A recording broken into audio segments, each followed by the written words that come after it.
SRM Institute of Science and Technology.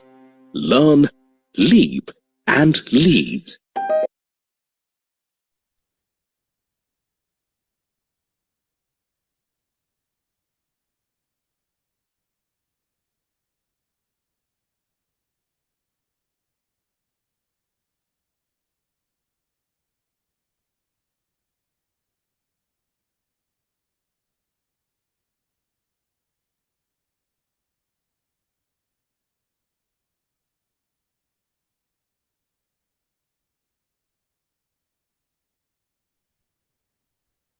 Good morning and a warm welcome to our panelists and audience who have joined the third edition of the recently launched webinar series on Future Career Conversations on Reimagining Futures Through Humanities and Science.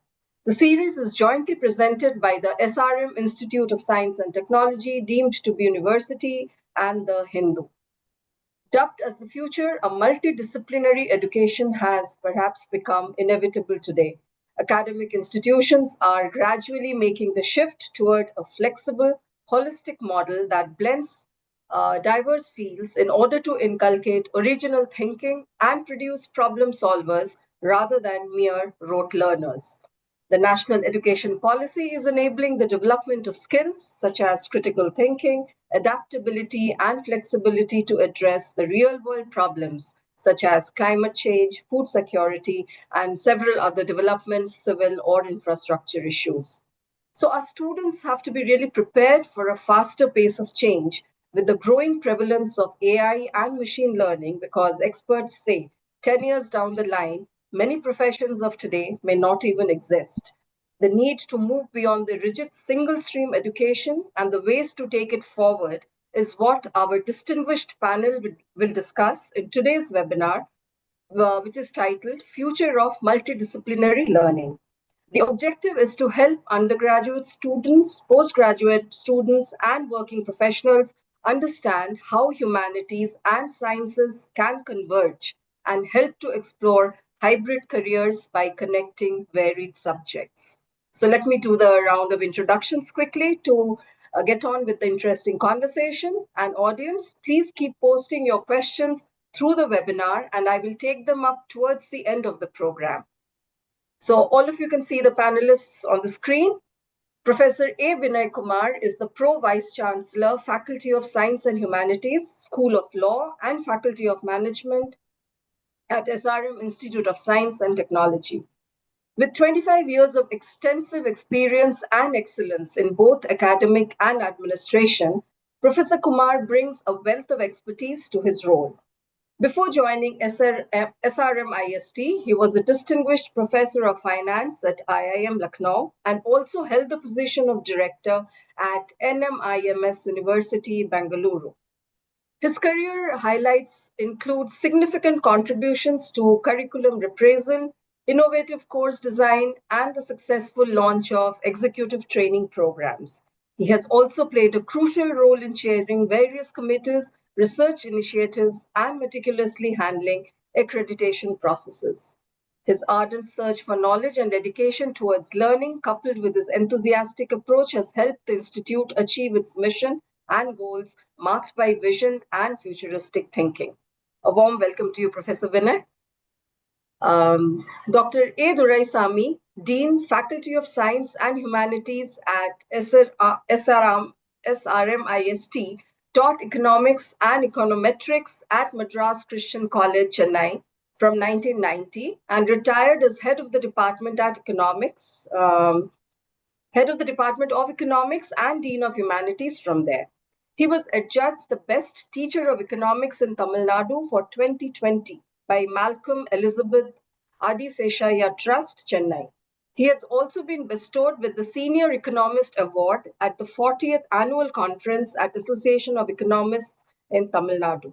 Dr. Duraisamy has a PhD in economics from Madurai Kamaraj University. He has also done BSc Mathematics, holds a master's degree in Mathematical Economics, MPhil in Economics, and also an MBA degree. He has guided 40 MPhil and 20 PhD scholars, published research articles in reputed journals, and presented papers both at national and international conferences. He was a nominated executive committee member of the Indian Econometric Society for the years 2016-17 and 2019-2023. The Bar Council of India nominated him as a member of the Inspection Committee to approve courses of humanities offered by law colleges in India. Welcome, very warm welcome to you, sir. Our next speaker, Mr. Vishwanath B. Kasi, mentor, investor, and advisor, global commodity trading professional, and advisory panel member for the International Trading Track. He did his MBA in International Business and Masters in Human Resources and other executive courses at IMD Singapore and Wharton School, USA. Having lived and worked in multiple countries, he now lives and divides his time between Singapore and India. During his 30-year career, he has built expertise across the entire commodity supply chains, including purchase, sales, marketing, shipping, logistics, trade finance, documentation, marketing, sales, risk management, arbitration. He has expansive experience in managing large global trading desks and has worked for large trade houses. Mr. Vishwanath is also an angel investor, mentor, and advisor in renewable, clean tech logistics startups in USA and India. He says he is passionate about expanding, connecting networks across businesses, industry startups, academia, and NGOs in Singapore, India, and around the world. Welcome, Mr. Vishwanath. Our final panelist, Ms. Purna Pushkala Ayappan, is a technical professional advisor, technology, KBR India. She has 15 years of experience in core engineering, digital transformation, and leadership in the energy and process industries. She did mechanical engineering from University of Madras and worked across global EPC and feed projects in refining, LNG, offshore oil, gas, gasification, and petrochemicals, collaborating with big clients such as Shell, Saudi Aramco, Chevron, and BP. Over the course of her career, she has been part of domain piping engineering expertise, mainly in pipe stress analysis and piping material specialization, along with emerging digital capabilities. In her current role, she drives innovation and automation initiatives, contributes to digital twin programs within agile environments, supporting engineering visualization and smarter decision making. Having transitioned from traditional engineering roles into digital, Purna brings a multidisciplinary perspective that blends engineering, digital tools, systems thinking, and people leadership. She is passionate about helping students and professionals navigate evolving career paths where technical depth, ethical awareness, and cross domain learning come together to create future ready professionals. Welcome, Purna.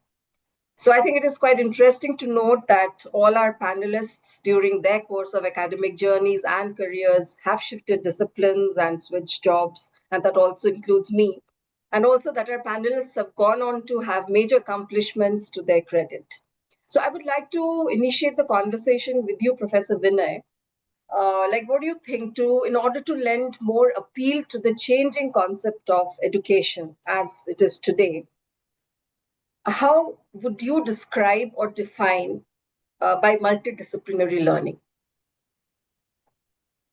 Uh, uh, so fundamentally, the way I look at universities, university typically has several departments and specializations that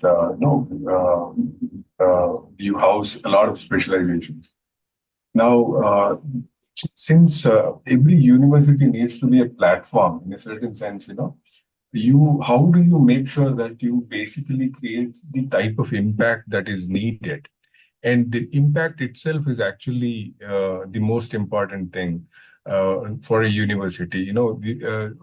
Over the years, what has happened is every department started, doing research and concentrated their domain knowledge in a certain way, and progressed in a certain way, and offered degrees also in a very specialized manner. But the appreciation when somebody works in the industry, you don't seem to actually apply a lot of what you learn in the university. And ultimately, what is needed is you need some technical skills, you need some soft skills, you need a combination of several skills, and at this also a little bit of tactfulness. And all of these things are not actually taught in the university, and it's sort of there's always this gap between industry expectations and the curriculum that is being engineered at the universities. And increasingly, the universities also started visualizing this.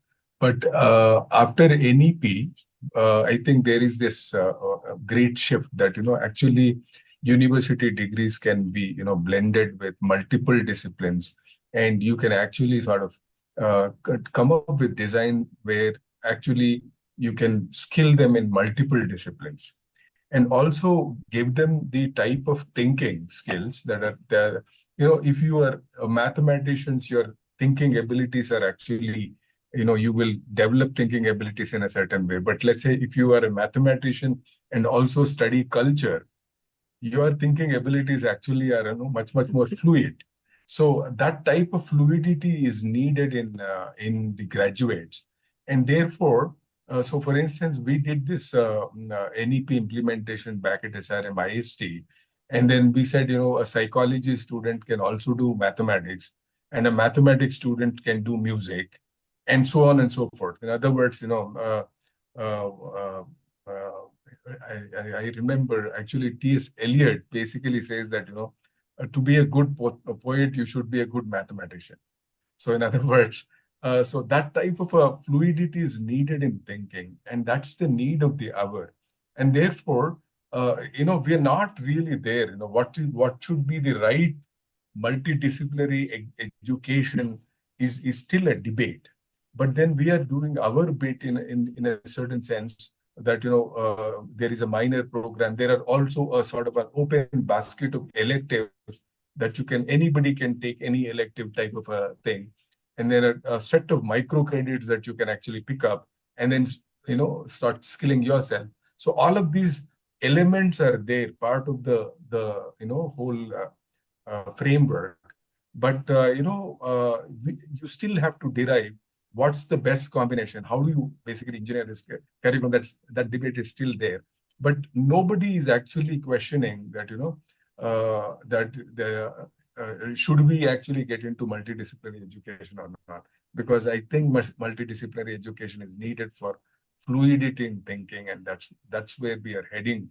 And every problem solver, you can't get a certain solution if you don't have that fluidity in thinking. I think that's where we're going. Right. And Thank you, Professor Vinay, for initiating us on this track. And as you rightly said, like nobody's objecting, but multidisciplinary education is kind of an open debate. And I think in India, we perhaps still don't quite understand this integrated approach, maybe because our minds are stuck in some kind of that old stability and conformity. And parents mostly will prefer a very professional education for their children because I mean, majority of us think that is a gateway to a regular job, a good job, and even marriage prospects. So that is why I think over the years, engineering, medicine, law, commerce, MBA, they have all become more lucrative. So I would like to ask the other panelists, Mr. Vishwanath, Purna, and like, how would you quell this theory? I mean, as you have proved through your own personal journeys. May I? Yeah, please, sir. So, good morning, all of you participants. I thank this opportunity. And as our Pro Vice Chancellor rightly said, that this is the era of interdisciplinary. And I can quote myself as an example because I did BSc Mathematics.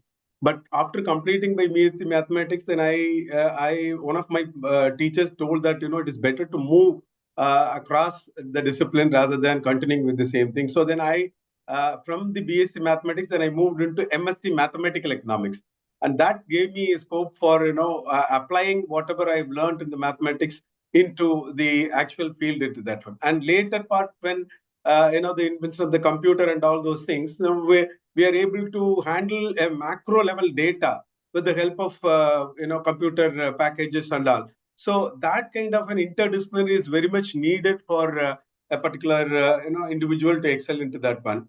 And in the line of that NEP, as Sir said, in SRMIST Faculty of Science and Humanities, we have allocated 1/3 of our credit. See, if a student wants to get an undergraduate degree for 3 years, he has to take 120 credits. And out of that, 1/3 of the credit, the 40 credits, we are allocating it for interdisciplinary and multidisciplinary courses.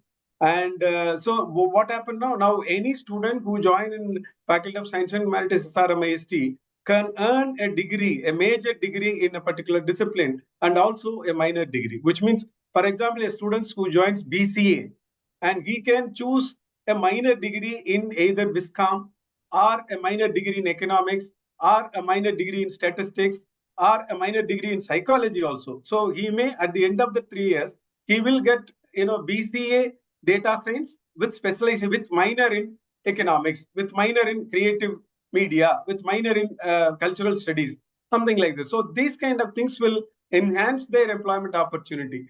Now, there is a quote that, the T-shaped professions rather than I-shaped professions. Instead of going into deep of one and only subject, it is better to go deep in one subject and have a wider knowledge in the related subject. That will enhance our employment opportunity as well as the overall idea and thinking about those particular subject into that one. That is why I think this implementation of our major minor combination degree, first of its nature in Tamil Nadu, is a well received one, and our students are very eager and very eagerly they are choosing their own interested subject as an allied group into that one. So that speaks volume about this multidisciplinary learning and its future. Yeah, we'll come back to that in a little more detail. And it's interesting to know that, we are talking about NEP 2020 now, and but your professors advised you maybe 30-35 years ago to switch subjects. So let us hear from Mr. Vishwanath now about your inspiring journey. Right. So I come from a BSc background with obviously physics, mathematics, and chemistry. These are pure sciences, really. But I moved across from there to do masters in human resources with Tata Institute of Social Sciences, one of the premier institutions in India. That was a bigger shock to me, although it was a class of 25. I don't know how I managed to get into the 25 all over the country, but it was a bigger shock to me moving across from pure sciences to social sciences and fairly liberal at that. But the subjects really challenged me to think differently, because when you come from pure sciences, you are given something. You don't question Newton's law. You don't question a lot of laws that are taught to you. You just accept them. If there is an equation mathematically shown, you just accept it and do it that way. But when you moved across, the first class that I attended in Tata Institute, my professor turned up and he just said, okay, let's talk about research. How do you define research? That's it. He just stood there and he asked for answers. And he kept breaking each answer into some pieces and pieces. So what it tells you is your ability to start thinking differently and in real life context. So from there, I moved to an MBA in international business. That was a step up again in a different direction, where it opened up the mind to international vistas. So you started thinking India is not just one country. There are plenty of countries. The world comprises of many more languages, cultures, religions, regions, that I need to be understanding the whole place. So coming back to a little bit of what today's topic is all about, is India in a way has been a fairly insulated economy for a very long time, whether due to colonization or whatever happened. But now I, I believe strongly that the next 15 to 20, 25 years is going to be a huge step up in India's direction. We are going to get, I think India will show its flag around the world. It has already started doing it, which means you got to be ready for careers, not just in India, maybe in India, but with multinationals which use India as a supply chain, one of the anchors of supply chains, but as well as going out and working out in the world, which means that pure sciences have their place, but you need to have an inclination and understanding of other things which come out of the social sciences and the liberal arts. I can just to add to what Professor said earlier, Professor Vinay, I come from trading background. I traded internationally in commodities. I remember one of the very large fund manager, very successful, probably a billionaire by in his own right. When asked about his success, he said he is very good at music, and that's the reason that is helping him to trade very well. I mean, he used to come out with patterns that are not existing in the market and made tons of money on those things. And to end this, I must say that to me, everything around the world is a problem. If there are no problems, you don't need to study. There is no economic activity, there is no human activity. So if you consider everything to be a problem, then you have to think of how do you solve the problem. And to solve the problem, it cannot be a unilateral one type of thinking, which is completely science based or arts-based kind of subjects. It has to be a combination of those two. I think then you start functioning well and effectively. Yeah, very interesting points raised. It really fascinates me because, we have seen when we travel and we see a lot of weavers, across the country, how they use actually geometric and mathematical patterns in their craft. Or you have, doctors playing music in the operation theater. So this blend is it shows you how essential it is to be kind of continuously evolving. Yeah, Purna, we now come to you to listen to your journey. Thank you, Soma. Thanks, Son. Good morning to all. Thanks for giving me this opportunity. So I represent KBR. I work for KBR, which is into energy sector. We're mostly into, refining, well, and natural gas and all the chemical plants that you can think of, right? So I am a mechanical degree as such, to add up with all of the, panelists that have been talking about multidisciplinary. I would say myself as an example, working with core engineering, yeah, is of course you have your domain knowledge, you understand your engineering, you put your knowledge and you see how it's practically being used. The plans are built and you see the real plans, chemical plans, the piping, the design. You put your material, you do your analysis, you put your support, you really go to the plant and see it's huge, it's humongous, the way they put them all together. But then switching into digital, it's just where the transformation really happens. You nowadays you don't sit and do your calculations on paper, right? It's all in systems, right? So how is it all connected and how are you really transforming it?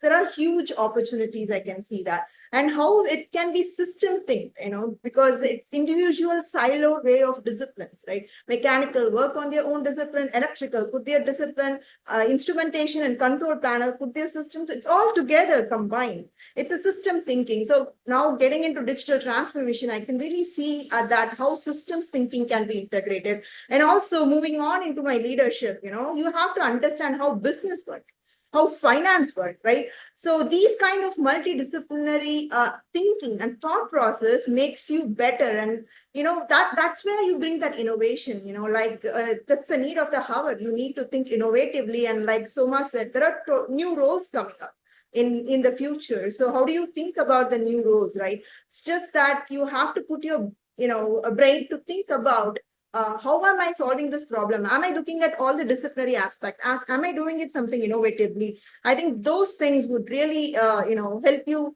move up the ladder, help you better and make a better society. I think that's where I would like to stop. So. Okay. So, Professor Vinay, I just have a very basic question, like this present generation of say 17 to 20-year-old who were all born with gadgets in their hands. So I do understand that academic institutions are kind of trying to give all the traditional courses some twist. But when we are offering the students these baskets of subjects to select their minor or core or major and whatever, so do you find, do the students get more confused or they get more clarity? Actually, the point is, the real problem is actually not having confusion. In other words, if we are never confused, then how do we think? How do we actually sort of resolve our own dilemmas? I think, choice making is always a, very intensive mental exercise, and everybody should actually rigorously, put their thinking into practice. And in fact, think about thinking in the first place. I think, these days, people talk about metacognition. How do you actually think about your thinking processes? And, too much of tailored, straitjacket solutions we have given to our, students. You said you were talking about engineering, medicine, and these are all straitjacket kind of this thing. You go there, you get careers coming out of it. You have job opportunities directly related to your coursework and so on and so forth. But then the industry is also telling you that this coursework is not adequate enough for them. You need to basically have much more better communication skills and so on and so forth. So the point is, whenever you have a whole gamut of choices that are available for you, that confusion is going to be there, and confusion is actually good. Now, if there is no confusion, nobody will actually get into this debate. Okay, what type of things I should basically choose? What are the things that are for me? Where I should, in other words, what should be the career pathway for me? Now, that thinking process should be there. And if we allow the students to think, then what happens is that thinking process will start. So we are not actually trying to give them these baskets. We are not telling them what is the right career for yourself. It is better to actually start thinking about it. You also have a lot of support mechanisms like mentoring program, and you have a whole lot of professors and industry experts who keep on coming to the university. They can give you a perspective. but the perspectives are not solutions for you. It is important that every student, every participant who is taking the coursework understands that choices should be made for themselves, and they are the ones who should be making these choices and not anybody else. You can get as much perspective from others and as much perspective from all the institutions, ecosystems that are available and beyond. But the point is, ultimately, you should decide. And that is what is now happening in our university and also across India, where we have this. Suddenly there is a every university is giving opportunities for students to discover a lot of other things other than just the coursework and majors, minors, and things like that. So the point is, I think that's a good thing in my opinion. And nobody should give anybody any straitjacket solution. This is the right career pathway for you, and this is where you have career opportunities and this that. A person can do mathematics, and as Vishwanath was saying, that can develop a career in music and can really excel well in music, and music could be a career, and therefore you can never actually be too deterministic about these choices. And so, I mean, the whole idea is that, okay, how do you make students think about their choices? How do students basically deal with dilemmas, ambiguity? Okay, now if there's no ambiguity, no dilemma, then what type of thinking are we actually encouraging? And that's the whole point. So, Dr. Duraisamy, do you think, that all the focus which is on integrated education now, does it nullify the earlier education pattern and explain that why our tech institutions kind of fell short of the quality required by the industry? Yeah, actually, in reality, if you see what is happening, a +2 student after completing that, if he wants to join for an undergraduate course, he seek advice from his teacher, other parent, or his own interest is also there. And earlier it was the choice of one out of these three only. Now, if he joins BCA means, then he will be there. But the parent might say that no, you could better do some other course, or and he himself may have some different interest in it. That now this interdisciplinary approach or the carefully created a structure like us, a learning LOCF pattern, learning outcome based curriculum framework. So we have created that. So that gives an opportunity for accommodating all these three desires.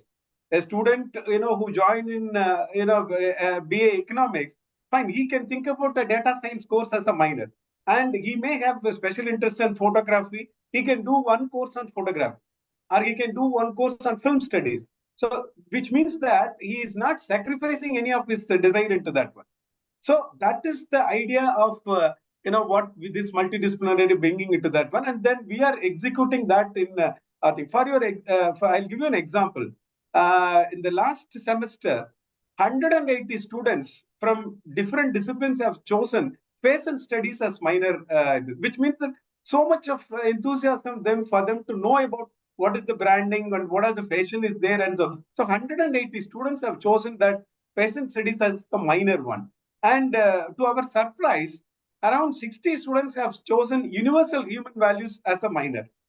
So, which means they wanted to know who am I, how do I connect with that, what kind of interpersonal relationship I should have, what kind of intergroup relationship I should have. So, they go through all the syllabus, they go through all the courses, and then they have an opportunity to choose the best combination of this is my major, where I have scored around 2/3 of my credit, and this is my interest, okay, related interest, and which will also enhance the skill ability into that one. A psychology student should have some knowledge about the English literature or journalism.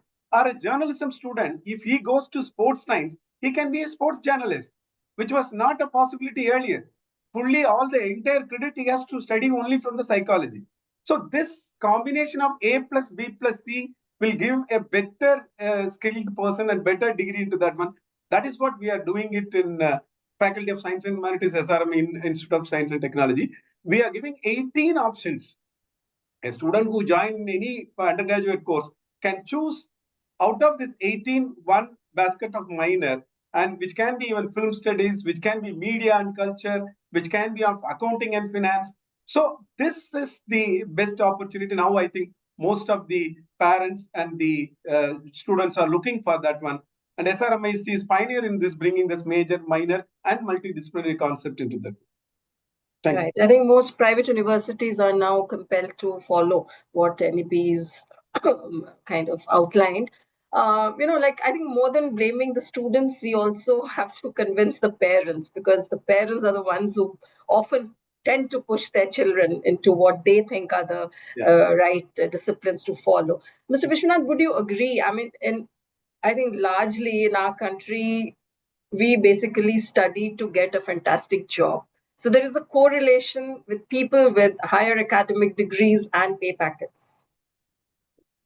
I must admit that maybe if my father was pretty open-minded, he never pushed me to do one or the other. So he only told me when I was facing a little bit of a difficulty in adjusting into social sciences, because my original plan was to go and do nuclear physics or something at a master's level. But then I happened to get this job, this seat in Tata Institute. So I said, maybe I should leave and go away back to my sciences. That's when he counseled me, but he didn't push me. He said, you should do this because you stand on your feet at the age of 21 or 22. That's a great feeling. You're on top of the world. After that, it's up to you what you want to do. How you shape your life after that is totally up to you. So in that sense, there was no pressure. But having said that, I do see a lot of parents in India, especially, that they want their children from the 7th or 6th standard. They are already into IIT coaching. Now, where would they ever develop an understanding of the world outside when they are stuck at home or in a class?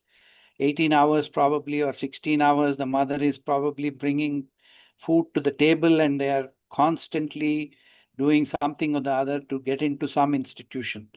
I think it's a great disservice to the kids' creativity, their potential, really, that if you grind them through this IITs and the IIMs or whatever else, or the AIMS, those sort of things.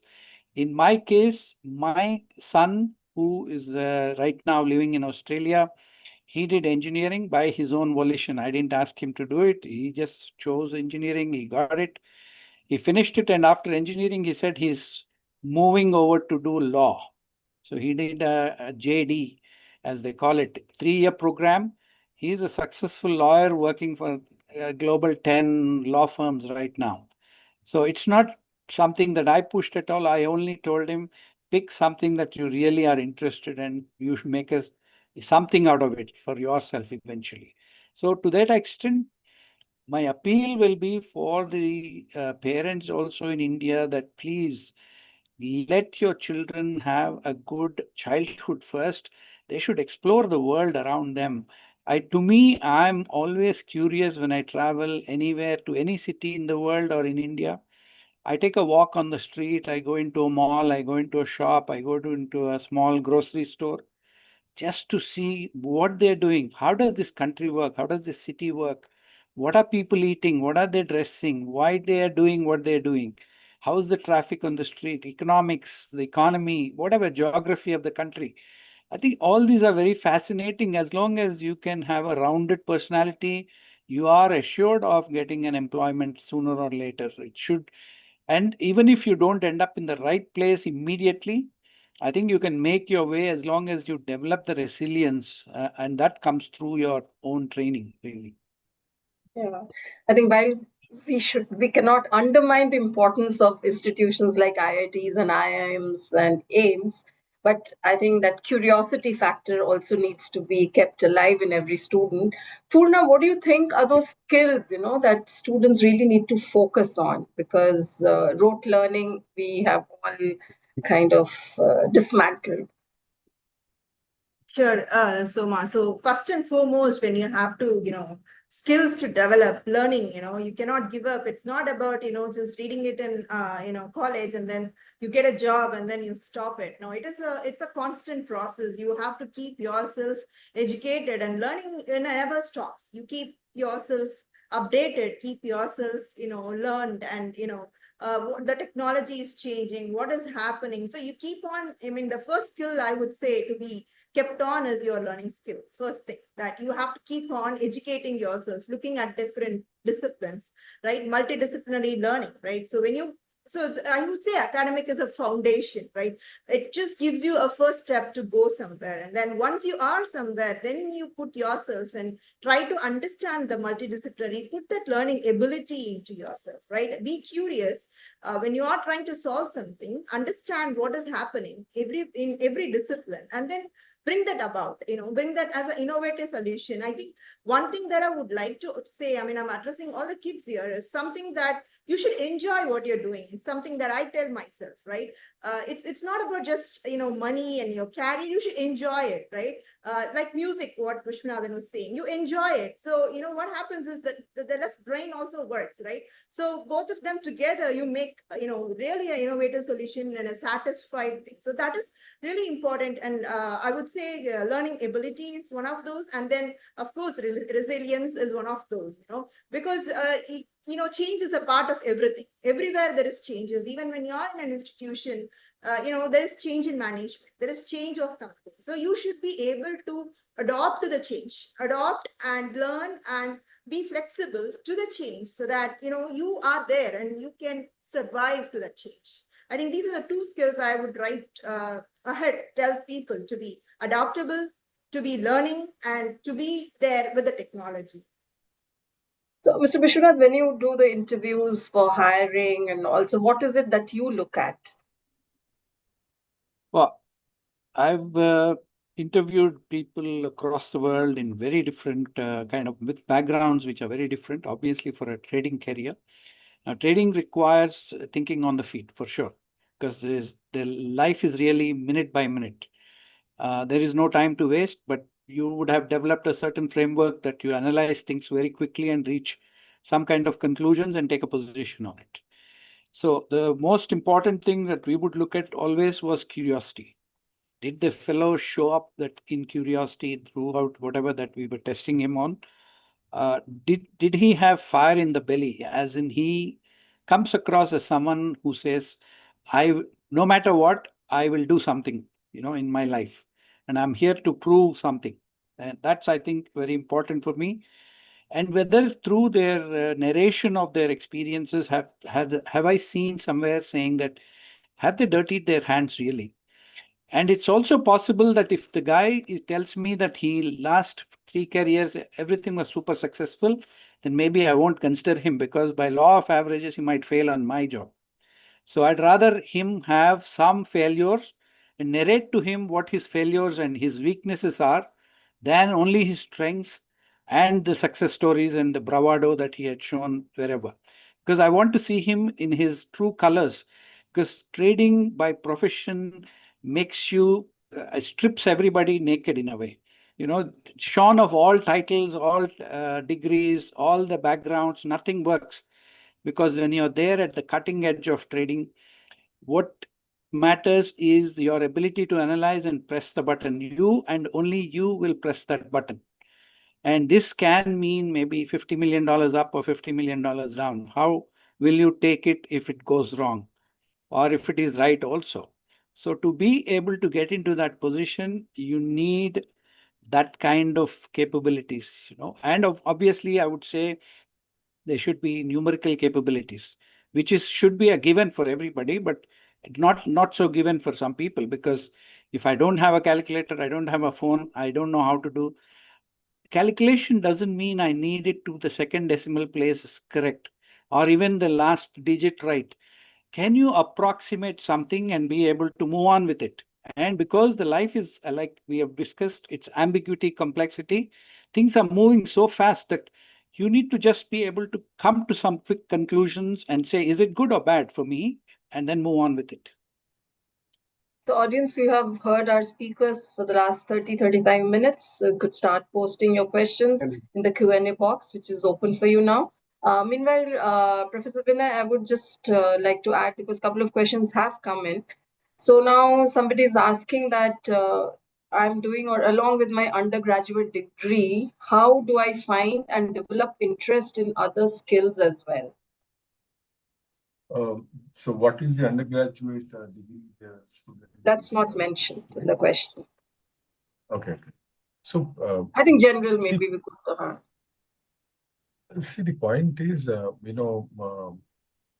think an eye for career pathways is needed for everybody. So in other words, careers themselves are actually changing quite dynamically, in the sense that like Vishwanath is a trader, and trading now is also automated. But then automation itself is not sufficient for taking calls in a certain way. And so, in other words, automation is needed. The technology that puts together automation, that skill is needed.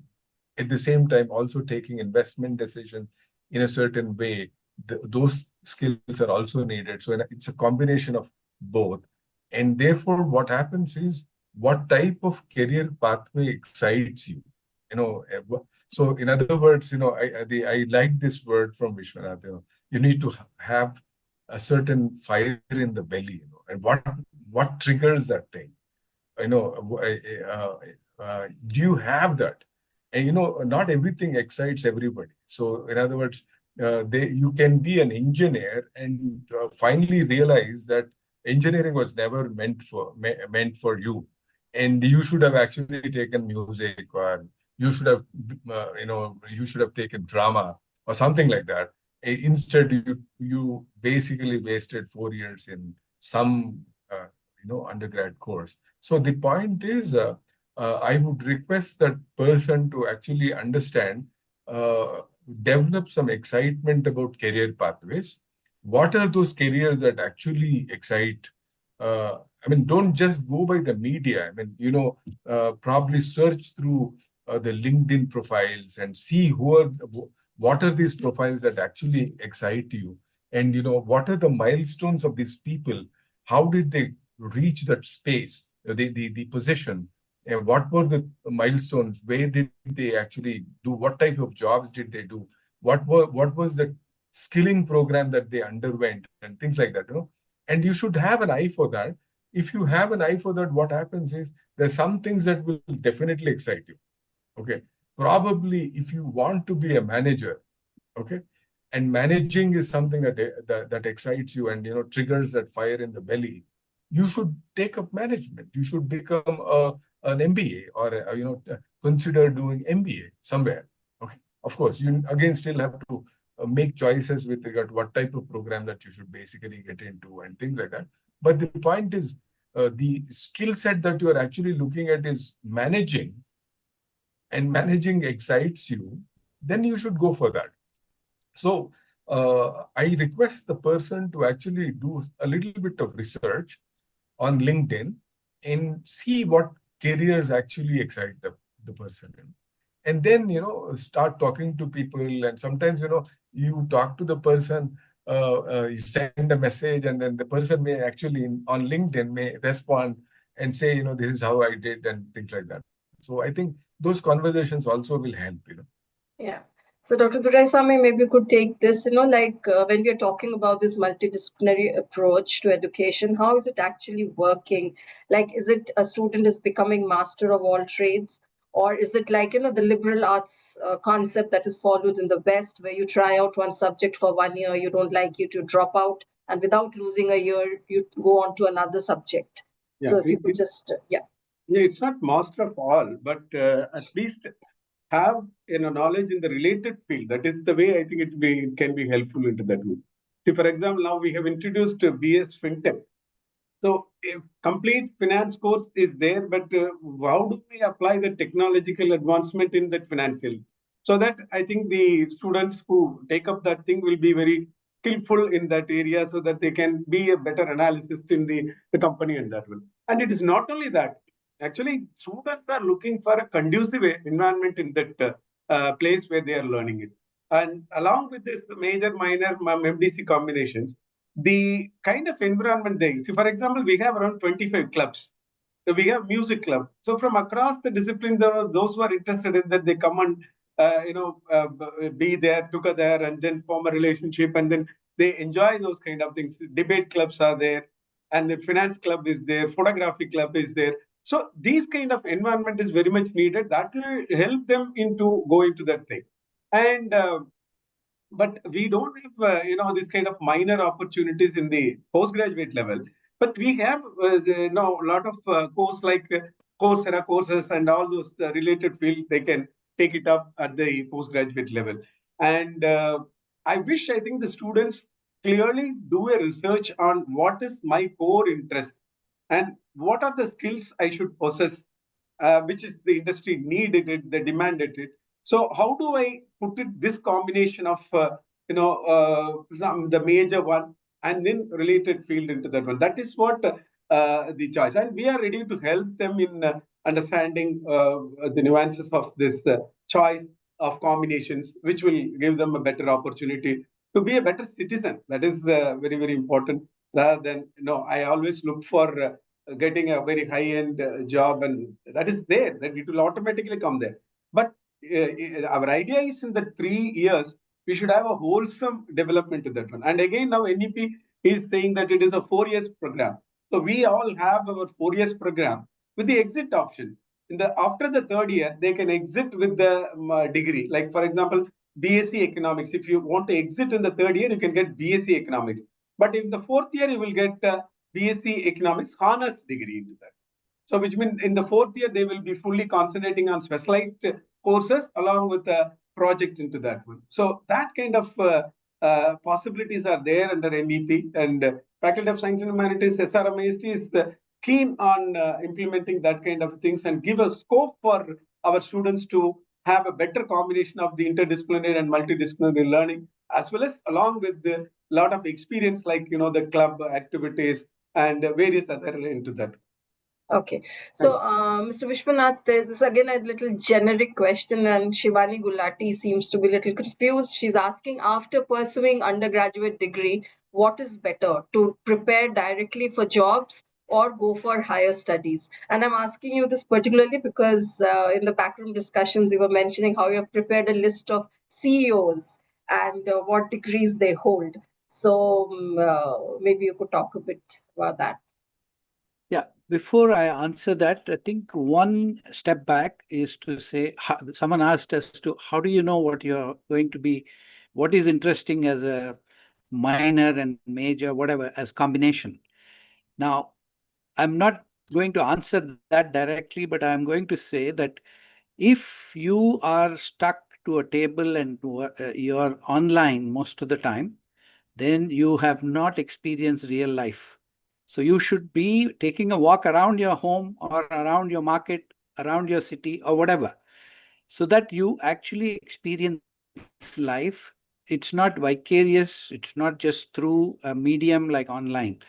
Let's imagine that if there is tire has a puncture, you can't fix it by doing something on your phone. You have to literally go sit on the floor and fix it. By fixing things, you start understanding the world and the complexity of the world or the fluidity of the world. So that way, you start understanding better. And then coming to the question that you have, you said, what is the exact question? No, she said, what should she do after her undergraduation? Should she apply for a job or should she go for higher studies? I mean, that is normally, yeah. I would always recommend experience over degree. That's my way of looking at it. Anybody. And I think I'm not the only one here. The top CEOs of the world are starting to talk the same thing. I don't care what qualification you have. Come to me, I'll train, I'll teach, and I'll do whatever. So if the degree being a minimum kind of qualification, if you apply and you get a job, go and start working. Because once you start working, your perspectives change a lot about life. And then after 2, 3, 4 years, you feel like, yeah, you want to upskill further. Then you go and spend money, a couple of, I don't know, 20, 30, 50 lakhs on MBAs or whatever else, masters, because learning, I think, by doing is the best way to really move forward. And to just add a little flavor there, yeah, like I was mentioning yesterday, people know Steve Jobs, but Steve Jobs hasn't done any degree. He's gone into creative humanities. And that's why his designing skills are fantastic. Howard Schultz, I think I mentioned about yesterday, is the former CEO of Starbucks. And what has he studied? He studied BS in communications. Now, how did they succeed in the business world? Obviously, they have done a fantastic job with whatever qualifications they have. One just last example, Jamie Dimon, who is the boss of all bosses today, one of the banking magnates, CEO of JP Morgan. What did he study? Economics and psychology.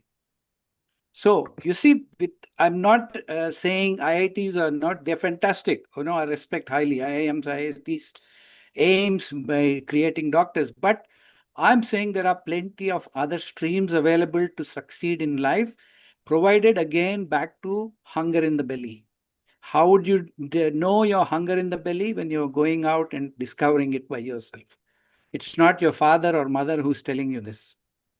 So exactly, there's this next question, little dangerous, and I'm going to give it to Purna because I think you answered it with some empathy. Manik Dhar is saying that parents want to fulfill their dreams to their children and force them into such streams of studies while the child is completely disliking it. So, how to bring positive changes among the self-centered parents to save the lives of the children? Wow. Think question, yeah. But yeah, let me take it in an angle, in a different angle. I have been lived in US and India, right? I have seen both the worlds, and I am a parent by itself, and my son is doing his engineering in BITS Pilani. So yes, of course, parents have their dreams about their kids, right? And they want the kids to be successful, want to go somewhere. But as a kid, you have a choice, and you make a choice so that you can convince your parents, right? Totally not, I'm sure your parents will agree to you once you put it in a nice round way. When you go and research about something, and what is that you're going to do, right? What is that, you're planning for your future, right? So I guess parents, as a parent myself, you are very, very much sensitive and worried about your kid when he's just addicted to gadgets, or he's not doing something that is productive, or that is something wasting his life, right? But when the parents see them really doing something for the community, really doing something satisfying for themselves, I guess the parents will also get molded, right? As well as a student, you can also step into whatever is coming to you. And then, there is no strong curriculum. It's not like before, you sit in a government job and that's done. That's your life. You do it till your retirement. I don't think the world is like this anymore. You can step in somewhere, and then you can explore, and you can go anywhere you want. Like Vishwanathan said, right? You get into science, and there you go, you're into trading. And I get into engineering. There I am doing digitalization, getting into software, right? Which I never thought I would. So I guess the world is molded in a way that you can go anywhere, and you can go wherever you like, right? And I'm sure you're not going to, be depressed, or you're going to have, survival problem. When you have that curiosity and that fire and that stuff that you want to do, I'm sure you will be able to convince your parents, and as well as be successful in your life. I hope that answers it. I think that exploration is very important. And, there are a couple of questions on people asking, if I take a career break, then how easy it is to get back to academics again, because people may get used to their comfort life, getting a good pay package. Then there are very specific questions about, what should I do? I'm doing this particular course. So I do not know how to combine them. Maybe Dr. Duraisamy, you could again reiterate a couple of points and tell this fusion of humanities and science and how it will. Yeah. I've seen one question about that. I'm doing psychology and I'm Yeah, taken there are a lot minor of in these that. questions. It's a Somebody is very doing good that. combination, and definitely I think if you with this knowledge you can be a better marketing analysis, you can be a consumer behavior analysis, and those are all the things very much needed because a lot of companies are looking for how I can take the brand to the market and how I can increase my market share and what kind of products the consumers are looking for now. For all those things, I think we should have a psychology about of this thing. So this combination of psychology, economics, and statistics is a very good combination. That is what we are looking for. That is what we are offering it. We offer BSc statistics, and we are allowing our BSc statistics to students to take a minor course in economics or psychology or any other combination which they feel. So this is a good sign. I can see that, and I think most welcome of this kind of a change into that. Yeah, I think students are beginning to change and understanding the importance Yes. of this combination. So we were expecting a lot of 12th graders who are on the threshold of choosing their career. And I'm pretty shocked by this one question from a class 9 student, it seems. I do not know he or she, writing that he says that I write articles in news outlets on political and legal issues, and I want to pursue law as a career. So how do I balance my research, writing, reading, books, and academics? And also whether these IQ tests that children take, normally in the 10th and 12th grades, does it really help, or they should go by their own instinct? So who would like to answer that? It's a very general question. I would say, Yeah, please add to each other's inputs, sir. Yeah, I would say that learning is almost constant. You have to be constant learner, continuous learner. Someone taking a break doesn't mean you take a break from learning. Break can be just to sit at home, but maybe not do a full-time job. But it doesn't mean that you stay away from learning. There has to be something that is going on every day. You are a better today than yesterday, and you're a better tomorrow than today. That's the only simple goal that you have to have, I think, and then things will happen automatically. And I'm really loving whoever this 9th grader is saying they do all these things. I think it's fantastic. This is a tremendous talent, and they should pursue whichever direction that they can go. If it is law that they're interested in, I think they'll do very well in law also, because they have the capability to learn, write, express themselves well. I think this is a great combination. And there is, sorry, yeah, please. So firstly, I think IQ tests are important, and they are going to be important if you have to get into certain courses. So in other words, it may not fully test the intelligent coefficient, but it may basically test your discipline to basically sort of work and then crack a certain exam. Because if you are organized and if you can spare some time, it is possible to actually better your scores in any IQ test. So therefore, it does measure your ability to organize your time, in a certain way. So you need to work on that, and IQ tests can't be diminished. They're not going to go anywhere any sooner. And so in other words, you have to consider that. Second is, if you have a writing skill already and then you want to get into legal profession, I think that's a good thing. You should go and get a legal degree, or probably you should also take some minor in journalism and things like that. But in any case, you should.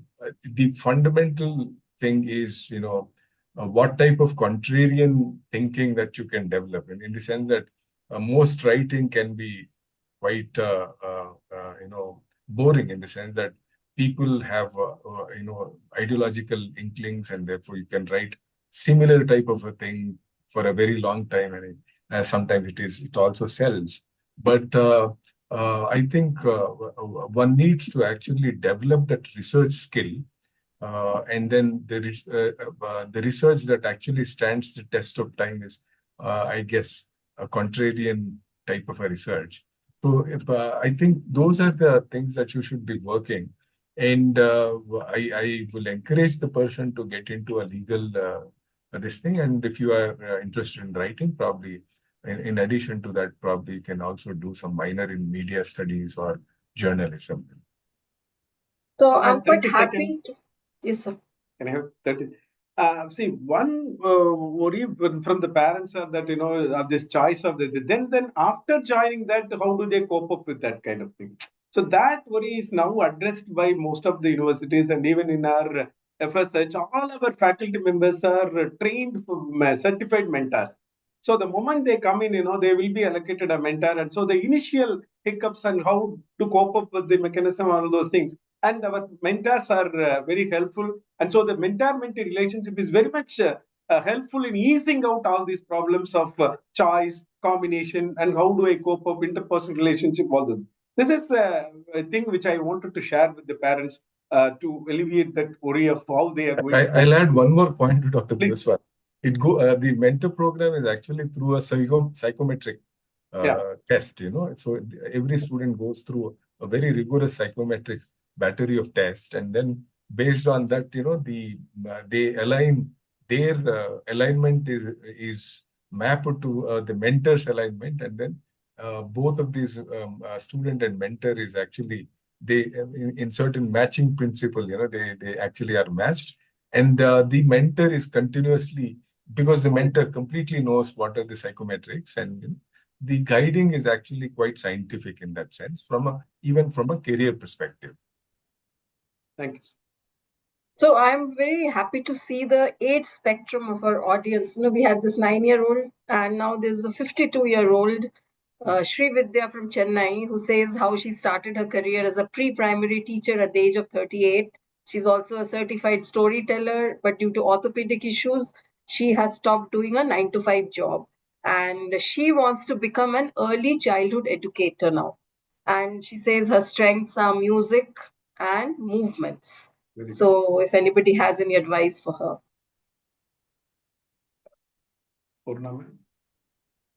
See, the point is, I think she will have a huge opportunity in education, and especially special education, because I think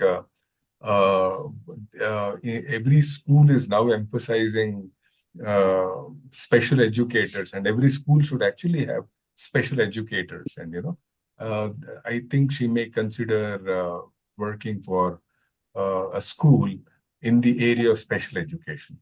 I think that should be the direction for them. So there are a lot of, please. One more thing I would like to add is, I understand she has some problem. There are so many things that you can do virtually. Online, you can take tutoring. You have such an experience in being a tutor. I would like to tell her, you can look for opportunities. Do something virtually. You can be a great inspiration for a lot more kids who there with your experience and being a teacher and being a storyteller. And the world is huge now, and there are a lot of more possibilities, and there is no end to it. So that's something I want to add. But it also shows a little bit like there's a stress on students, because like there are a couple of questions which relate to how to manage time along with academic studies, and then obtaining extra skills, whether it is creative skill or some kind of vocational skill, and again prepare for competitive exam also. So this time one thing that I would like to add here is, I used to tell my kids always, you have to have that physical activity and a relaxation activity of music. Right? These all go with each other. You're putting your time to do some studies, do some entrance preparation. But then when you do that 30 minutes or 10 minutes of your workout, your brain cells get activated, when you do physical activity. And then when you do that relaxation through music, it is actually helping you to relax so that you can focus better. So I think there is no stress here. I think the kids needs to know how to prioritize their day and how to focus and where is that importance and what is that I need to do for today. I think that is where they are lacking. I think when you take your phone and scroll through Reels and Insta, I think you get lost, right? But you need to sit down in the morning, plan your day, and take it, do everything, whatever you need to do in a planned and measured way, so you can be successful. Something that I want to leave the kids with.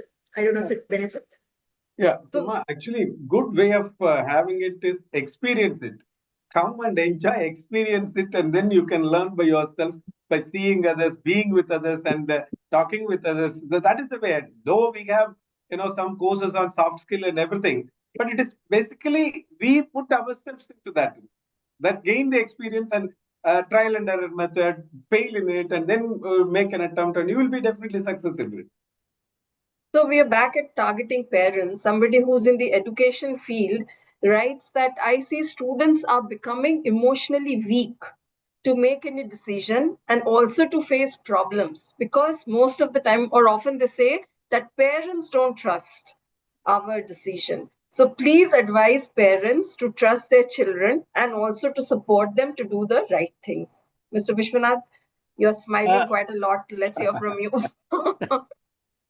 No, this is quite typical anyway. India, although all these problems exist, there are solutions also exist very much within Indian domain, which is yoga and meditation. I don't know why they are not made fashionable in India. Because if it is made fashionable and available on Instagram, kind of YouTube to whatever, I think youngsters will start doing, they have to do. Probably the institutions have to offer this by way of their education. Eventually, for half an hour or 1 hour, every day that they come to college, they have to do this. And then the same probably applies to offices also, whereby the parents also do the same. And so when they relax, the kids can also relax and both learn how to relax mutually in a way. This will eventually take them into adulthood also, because can imagine a lot of people are doe-eyed about getting into multinational corporations and they want to work for vice president here, executive vice president there. The life can be very stressful at that level. When you join these big, large conglomerates also, you are probably working a 14-hour day. So you need to know how to relax. At that point, it's very difficult to learn.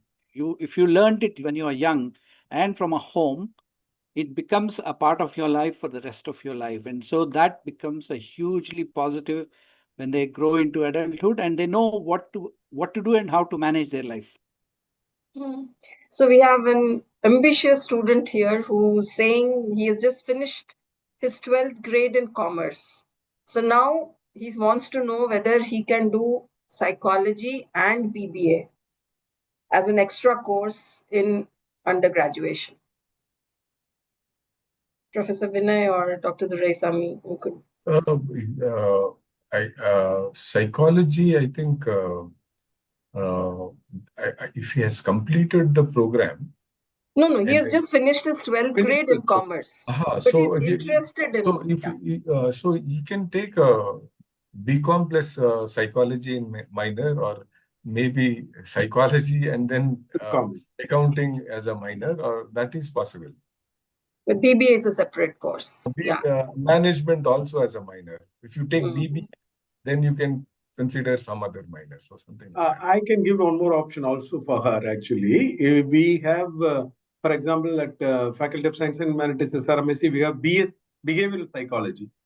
So she can take that as a full course. And if she's capable enough, she can join parallelly as an online course in SRMIST to do BBA. That is also a possibility. Now, NEP allows the students to do 2 degrees simultaneously. One in online and the other one is offline. Or as sir suggests, she can take BSc or BS Behavioral Psychology and with minor in all the rest of the things. And does this multidisciplinary learning come in the PG programs also? No, PG, I think we have one limited kind of a thing, but because PG is more of specialization. Right, but they can earn a lot of micro credits through online courses. So I think there are a lot of disappointed students of English literature who are into multiple things, who are into a lot of creative things, Yeah. but they really are at a loss to understand what career can they choose. English literature. English literature has enormous amount of scope. That is where this multidisciplinary comes in. Then when you completely do only on the English literature, it may be. Instead, if you go with minor like sports science, you can be a sports journalist. And if you go with Viscom as a minor, you can have a creative media into that one. You can take economics, you can go into the economics journalism. So and you can excel into various all these disciplines. But that's what we are aiming for. Okay, I think we have really crossed our program time. I will just wind up with one question because, of course, I mean, people have talked about what disciplines they are doing and what they can do later. But there's one common thing is about the soft skills and the technical skills and communication skills, while facing interview panels. How can, that be improved while a student is doing, say, a regular course program in colleges and universities, or what other additional things can they do to kind of chisel this quality of theirs? So I think all of you could give your one bit inputs and we could wind up. I'll just add up, quickly. I think I would just give that one word called confidence, right? How do you develop confidence? Of course, you have to put that time and effort in your brain to make yourself confident to talk about something, but to better yourself in soft skill and wherever situation you are, you want to develop your communication skill, be confident. Yeah. Yeah, Professor Vinay, you want to add? Sorry, I didn't get the question. This was soft skills like communicate, or like basically how to face the interview board. So actually, the point is, I will come back. Everybody needs to develop communication skills, and that articulation is necessary. And you need to have one set of a few hard skills and a few soft skills. And soft skills, obviously, thinking the way you can deal with ambiguity and things like that, the emotional intelligence and things like that are very essential. People should basically develop those skills. And some of these skills are possible to be acquired as microcredits also. And while you can concentrate on one major, it could be accounting, it could be physics or mathematics, whatever is the domain that you want, you can select a set of other minors, and then you need to have a plan for how you will develop as a personality, as a holistic person. So obviously it will have multiple dimensions in the sense that you probably music is something that excites you. You should basically pursue. I mean, maybe pick up a music skill or something like that.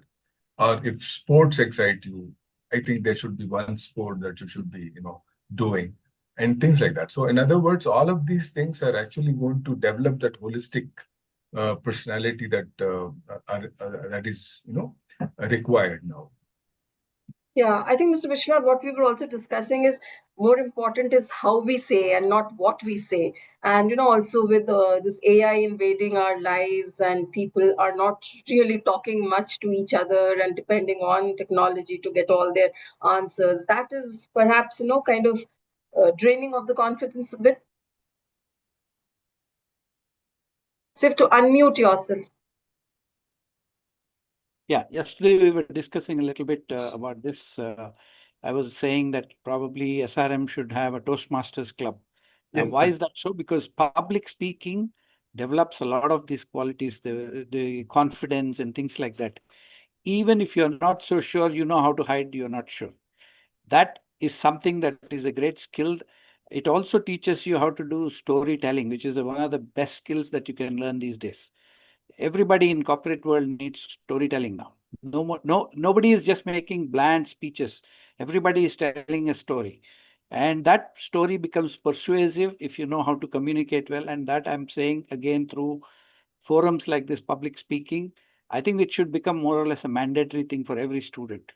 Then automatically you come out with a far better finished product. Soma, I just wanted to final there. See, if you want to learn how to swim, you can't just read by 10 books or watch 10 videos. You have to jump into that, and then you have to have a helping hand. We have a helping hand. We have a lot of clubs. We have a lot of things into that one.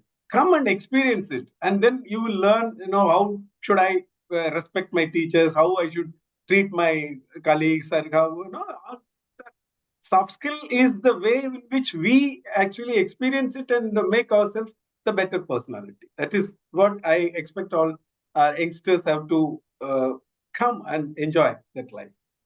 Right. I think we have given enough food for thought to the participants, those who have joined. I think students essentially also need to understand that how different disciplines can interact with each other and how the human behavior is shaped by this interaction. And to be able to do that, they have to be really curious. As most of you pointed out, they have to be hungry to learn. They have to be like a sponge, basically, to absorb everything in order to remain relevant. Because as increasingly by and by, we are seeing that these narrow specializations will only restrict the learning potential and the depth of understanding of the world and the real challenges that it throws up. So it is always better to be prepared for a future that promises to be dynamic, interconnected, and ever-changing. I really, really thank you all, the panelists, Professor Vinay, Mr. Vishwanath, Dr. Duraisamy, and Purna, for your valuable inputs, and the audience for your questions that made today's discussion interesting. So today's webinar on future of multidisciplinary learning was jointly presented by the SRM Institute of Science and Technology, deemed to be university, and the Hindu under the recently launched Future Career Conversation series. Thank you all once again. Thank you. Thank you all. Thank you. Thank you very much. Thank you. Thank you.